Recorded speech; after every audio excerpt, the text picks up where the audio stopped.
साल 2024 के आम चुनावों से पहले ही विपक्ष का कुनबा धराशायी होता दिख रहा है।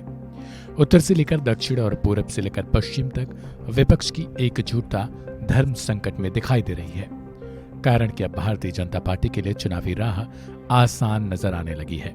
हालांकि अब पश्चिम बंगाल से कांग्रेस पर लगातार हमलावर रहने वाली ममता दीदी ने रुख को थोड़ा सॉफ्ट करते हुए नजर आने लगी हैं। खबर है कि अब वो कांग्रेस के लिए सीटों पर फंसे पेंच को खोलना चाहती हैं। कभी 40 की 40 सीटों पर जीत का दम भरने वाली तृणमूल कांग्रेस अब कांग्रेस की सीटों में बढ़ोतरी करने की प्लानिंग कर रही है। अब से कुछ ही दिन पहले कांग्रेस को ममता बनर्जी ने एक बड़ा चैलेंज दिया था। दीदी ने कहा था कि कांग्रेस के अंदर अगर दम है तो वो वाराणसी से मोदी के खिलाफ चुनाव लड़कर दिखाए।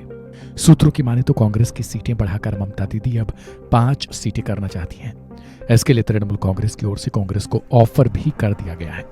बता दें कि कांग्रेस और तृणमूल कांग्रेस के बीच कई दिनों से सीटों के बंटवारे को लेकर जुबानी जंग चल रही थी। ऐसे में अब खबर आ रही है कि ममता ने कांग्रेस को राज्य में 5 सीटों पर चुनाव लड़ने का ऑफर भी दे दिया।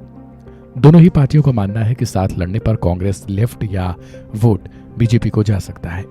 ऐसे में बेहतर यही होगा कि केरल की तर्ज पर आपसी सहमति से आमने सामने लड़ें, जिससे भारतीय जनता पार्टी के पक्ष में जाने वाला वोट बंट जाए। दरअसल INDIA गठबंधन का अहम मकसद भारतीय जनता पार्टी और प्रधानमंत्री नरेंद्र मोदी की जीत की रथ को रोकना है। यही वजह है कि पश्चिम बंगाल में धुर विरोधी माने जाने वाले TMC और लेफ्ट भी INDIA गठबंधन में शामिल हैं। वहीं सीट शेयरिंग पर बात न बन पाने की वजह से ममता ने INDIA गठबंधन से अलग होने का फैसला कर लिया था। लेकिन अब एक बार फिर से उन्होंने कांग्रेस के प्रति नरम रुख अख्तियार किया है और 5 सीटों का ऑफर दिया है।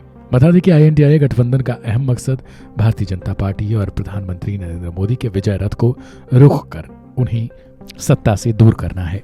यही वजह है कि पश्चिम बंगाल में धुर विरोधी वाली दोनों पार्टियां एक साथ आ चुकी हैं।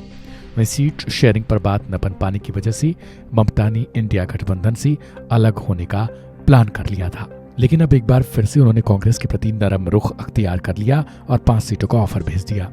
हालांकि गौर करने वाली बात है कि इससे पहले कांग्रेस को ममता बनर्जी ने महज 2 सीटों पर चुनाव लड़ने का ऑफर दिया था, जिसके बाद से दोनों में खटपट चल रही थी।